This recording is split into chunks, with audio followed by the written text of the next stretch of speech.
Hello friends out there, I'm David Miller, Phoenix, Arizona multimedia artist. This is my studio Primordial Creative. Today I didn't want to talk to you about gear, I didn't want to talk to you about the models that I shoot with. I wanted to talk to you about psychology of artists and personalities, how knowing something about yourself can inform the kind of work you make. I feel like this is a super important topic, and it's often neglected in favor of the more glamorous aspects of art making and photography, like gear, working with very pretty young ladies, if that's the kind of subject matter that you work with. Travel photography is real glamorous in itself.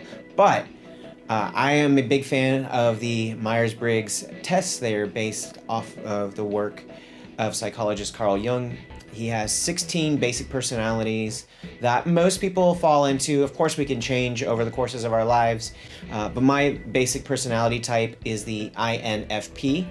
That stands for introversion, intuition, feeling, and perceiving. And other people in the world who are artists that fall into the INFP category would include Johnny Depp, Bjork, J.R. Tolkien, most of Tolkien's heroes like Frodo.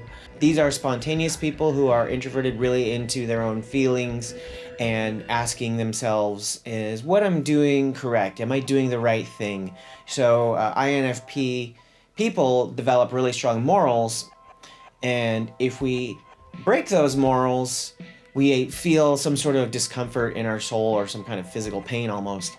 That's one of the things that really stresses us out. And we're just really touchy-feely kind of people, and I don't mind admitting it. I'm not ashamed. I'm actually proud of my INFP brethren to be included in that category with people like Bjork. I look to the people that are classified as INFPs as being the most purely engaged in their craft, in their art form, and they're doing it for the love of what they do. And if they're struggling morally with the work they are doing, that's a huge thing. I have a list of rules that I, as a photographer, am not supposed to break. This list isn't really based off of photography as an art form, it's based off of how I want to live my life. For example, I'm a vegetarian, so I choose not to shoot things that exploit animals, utilize leather, animal parts, things that I've come against a lot in the Pacific Northwest. I'm a married man, and I'm also somebody who feels strongly about the way women are portrayed in art.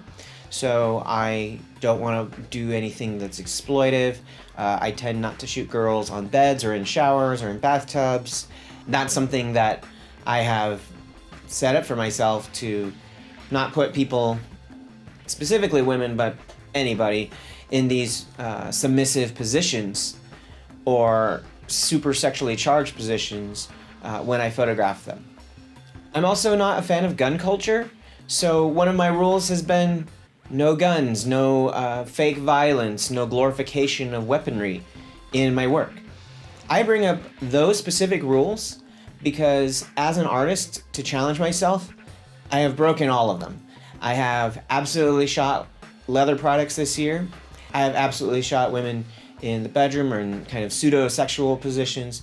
I have shot couples that way, and I have shot weaponry in my pictures with the understanding, with the agreement that the work that I make does not represent myself, who I am at all times. An actor may be called upon to play a character who is a racist. That doesn't mean that the actor themselves is racist. I might photograph something that I feel uncomfortable with the subject matter, but if it's a discussion about that subject matter, then it has to happen.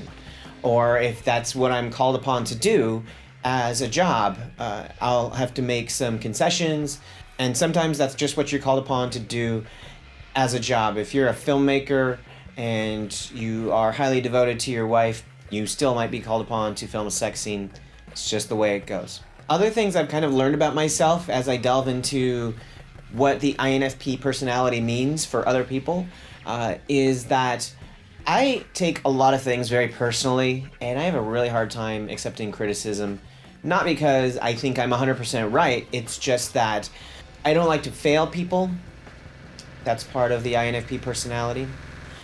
And I also have such a high standard in how I carry myself that when other people let me down or make it seem like I failed in those standards, and once again, it's this incredible discomfort. It's very hard for me to get over. When I recognize that this is a personality trait of myself, that I am taking things personally when there's really no need to do such a thing, I find it a lot easier to overcome. And we all should be a little more sympathetic to ourselves and know what our flaws are, because knowing what our flaws are means that we can overcome them, we can accept them, we can explain it to other people, and I think life gets a lot easier when you are aware of your defects and your flaws. The last piece of the puzzle about INFPs and the INFJs, which are very similar personality type, is that we get excited about a lot of new projects, new techniques, new things. And when you indulge the new all the time, you might leave a lot of unfinished stuff on the battlefield. And now that I see that in myself, I am able to course correct and find ways to get myself excited about a project that's already 6 months into the pipeline, something that's been around for a year and I'm not really feeling it right now. I'm able to look at it and say, okay, as a feeling, perceiving person, what can I add to this that makes me reinvested in it? Maybe I learn a new technique if it's an animation project and I've spent so long on it and I've kind of given up. Maybe I learn a new technique that I can apply to help get me over that hill. Maybe it's a new piece of gear that allows me to reinterpret old work in a new fashion. This week I have a Polaroid printer coming in the mail, and a lot of the things that I've shot this year that I haven't really been feeling excited about because it looks like just pictures of people and doesn't have a lot of concepts to it, or it's too clean and crisp and clear, I'm going to use that Polaroid lab to reinterpret this old material and get excited about it.